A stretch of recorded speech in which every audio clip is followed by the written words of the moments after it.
Hello, everyone. Wow, what a turnout. What a turnout. Thank you all for being here. I'm Mansur Javidan. I'm Vice Chair of the Board of ILA, and I'm here to thank you all and enjoy the ceremony, the closing of our wonderful conference. I'd like to thank our organizing committee. What half of the They did a fantastic job. Do you want to split it in half? Front and back or Also, I'd like to thank J.W. Fanning Institute for Leadership Development, who are our platinum sponsor, and the Jepson School of Leadership Studies for being a gold sponsor. Let's thank them. Yeah, that's good. Now I would like to invite Elizabeth Stork Get us off. to the stage. She will announce the winners of the student case competition. Yep. Well, hello. I'm the chair this year for the Leadership Education MIG, and we've had the best time ever doing the student case competition. We tried something new this year, letting students choose their own case, which was really quite successful, challenging, and fun. At least I'm sure the students think it's fun now that it's over. This is working for us, so what we're going to do is next year start the whole process much earlier, not wait until the fall semester begins. So you'll hear announcements in the spring and start thinking about forming teams, advising teams, gathering, doing whatever you can, because we'll be strong in Brussels, and we really hope some more international teams will join us. The second thing that is new is the opportunity to donate to the fund for the prizes. The students who win, the two teams, get a $1,000 cash prize each. So there's an opportunity on the website to donate to this particular thing. You can donate to anything else, but it would be great if you'd like to contribute. You still may. Now, on to drum roll. We had 15 teams undergraduate from 11 universities, and we had 4 teams graduate from 3 universities. And the winners are, for the undergraduate team, it was Gonzaga University again.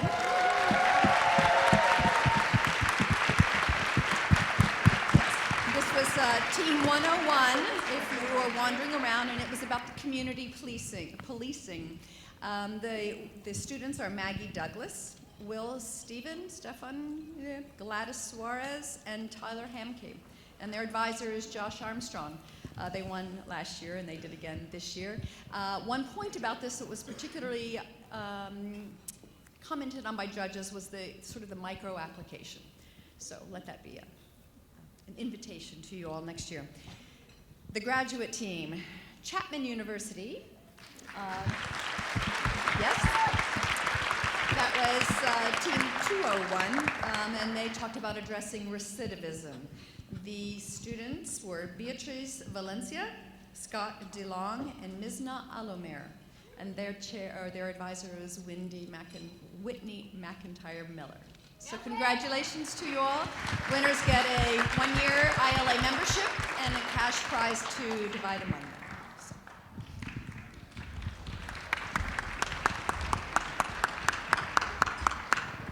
Thank you. Well, now it is my pleasure to introduce our keynote speaker, George Papandreou. I know that's why you're all here. George was the Prime Minister of Greece during one of the hardest economic crises of the country, 2009 and 2011. He's now currently the president of Socialist International, which is a collection of progressive parties around the globe. And he is a member of Hellenic Parliament. And he's going to share with us his insights, his experiences. George is going to talk about 30 minutes, and then we know there will be a lot of questions, so we have set aside some time for your questions. And at that time, I'm going to invite Ron Heifetz to join us on the stage to participate in the conversation. So with that, please welcome George Papandreou.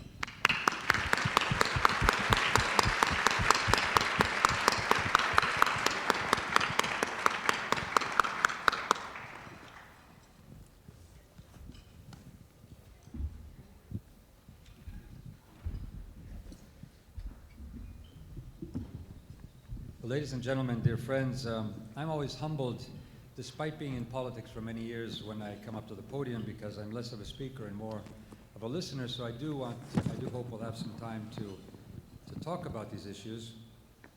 My first reason I'm here is actually to listen, because after many years in politics, serving the public, I often feel I need to serve the energy of my own soul if I'm to better serve others, as Oprah Winfrey would put it. And I do have a new phase in my life. One of it is sort of a dream to build a leadership training center on a beautiful Greek island, so let's work together on this.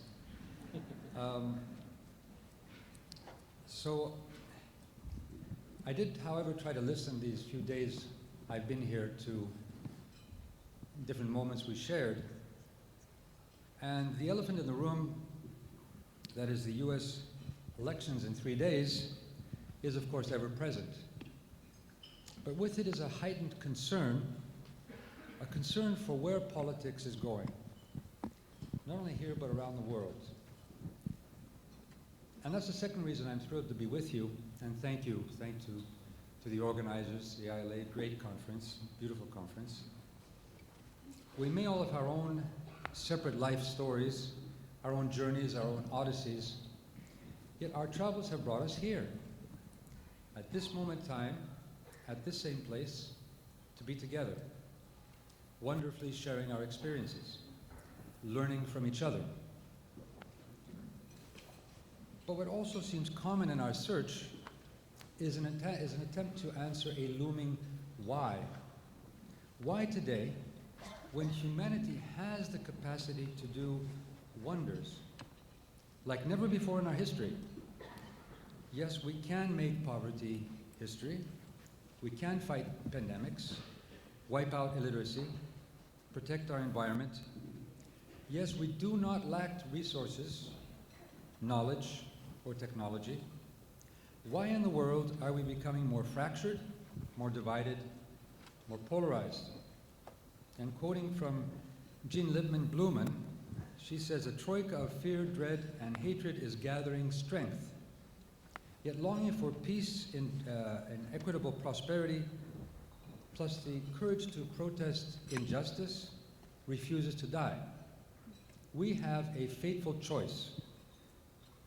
It is in the second decade of the 21st century to climb to the peak of noble human destiny or remain trapped below in the swamp of human discord, death, and destruction. The choice is clear," she says, "but the time is short."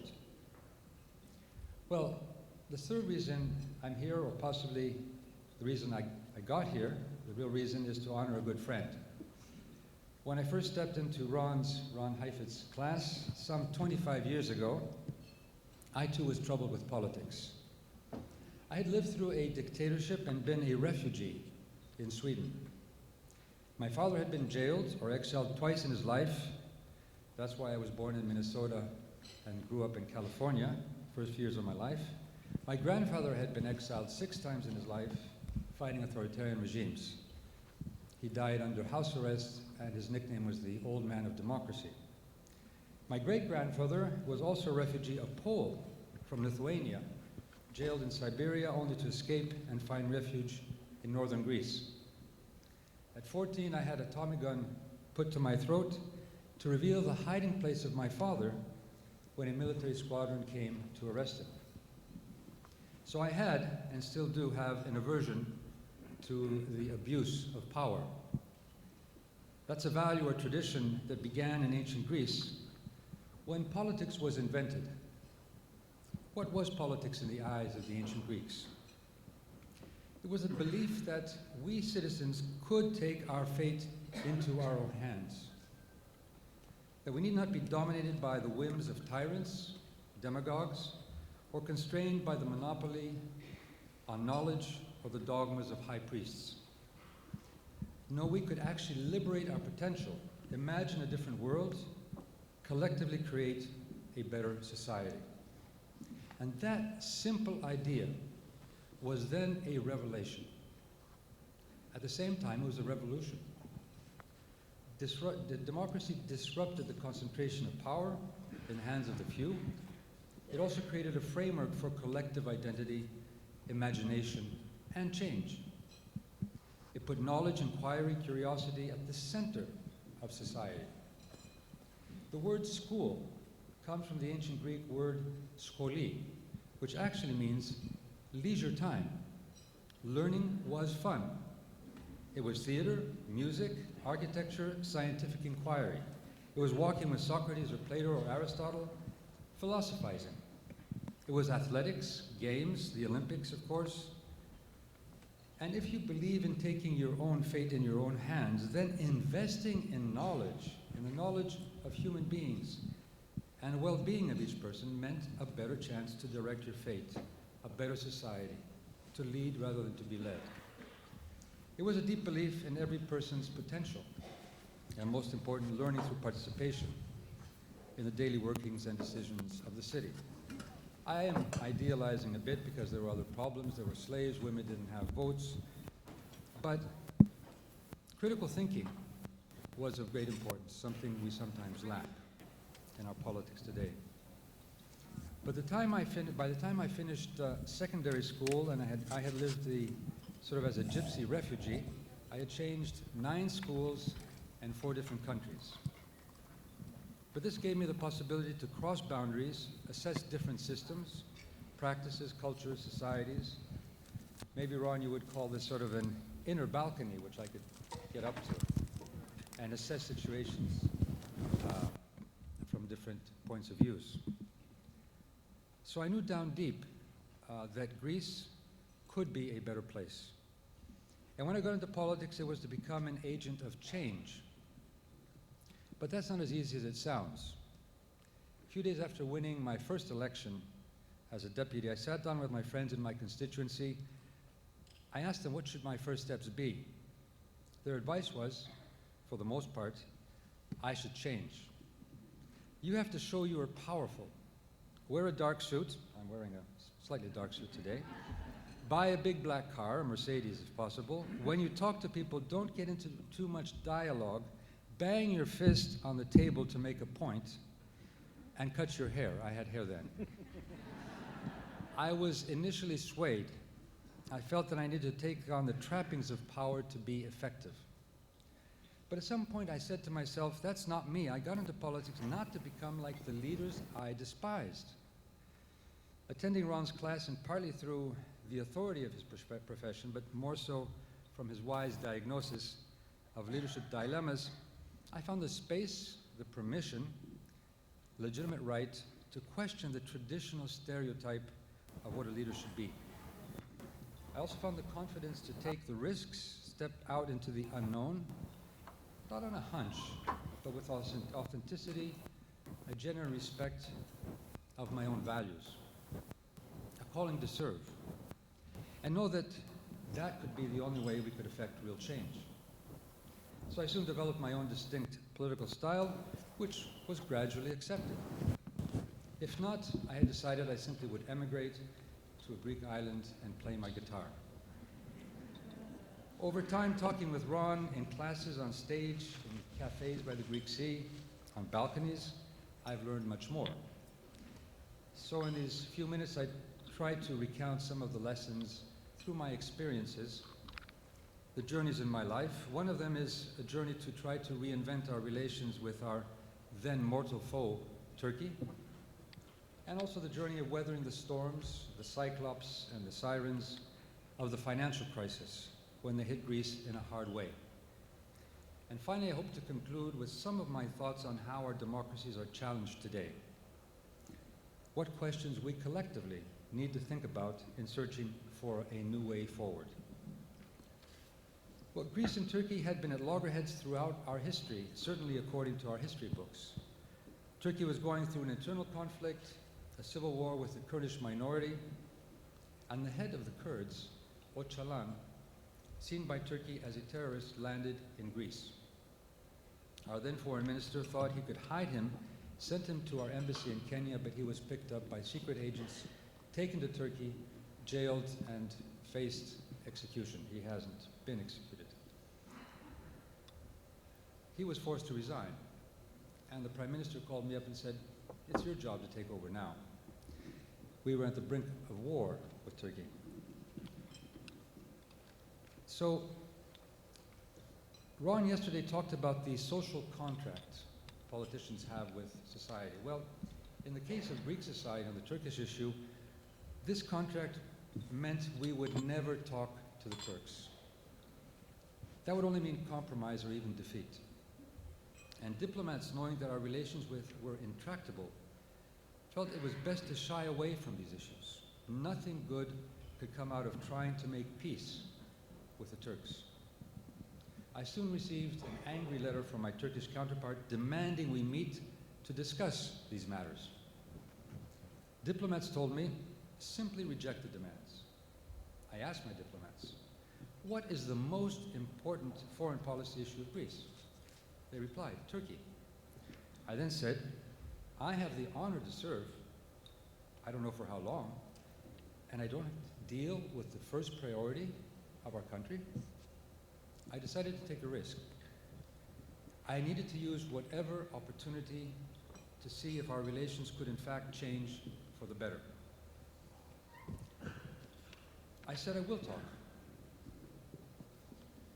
People were shocked, fearful, so the first thing I had to do, in this adaptive leadership, if you like, was to reassure them. There will be only initial talks, nothing more, therefore nothing to lose. In public, I was reminded again and again of all the terrible things the Turks had done to us, going back decades, even centuries. I agreed, I recognized the pain. I needed to. I replied in public, you are right, these are wounds and scars. And I can add even more grievances. But the question is, are we going to reopen these wounds? We cannot and will not forget, but can we move on and build something better for the next generations? I also cautioned I may fail. But what if we actually do change this relationship? Isn't it worth a try? So I first met Ismail Cem, my Turkish counterpart at the UN, a few months later. We talked for an hour. We made a crucial decision. We could not solve the big issues. We didn't even agree on what the issues were. We saw them in a different light. So we started pacing our adaptive change, if you like, beginning with the less controversial issues. Trying to do some reframing of the relationship to change the narrative. We saw that there could actually be some win-win situations, that we could build trust slowly but surely, even if we're differing on very, very major matters. We could be honest with each other. We first had to build up a personal trust. And I needed a partner, and I found one. It was Ismail Cem, a very good partner. Finally, we saw that working together, we could be stronger in our region, a stronger voice. We began with simple things like avoiding double taxation, business investment. Our team started to work on the agreements. However, my moves provoked deep reactions. In the media and the political world, Parliament, I was called a traitor. The media called me naive. I didn't understand the realities. I was a softie. Then in the middle of the summer of 1999, Turkey was hit by a huge earthquake. Tens of thousands of families were under the rubble. I had to make a public announcement from my office, and the usual such announcement was to simply pay due respect for the dead, send condolences to the Turkish government. This would be more than enough. It would suffice diplomatically. I thought about it. It wasn't enough.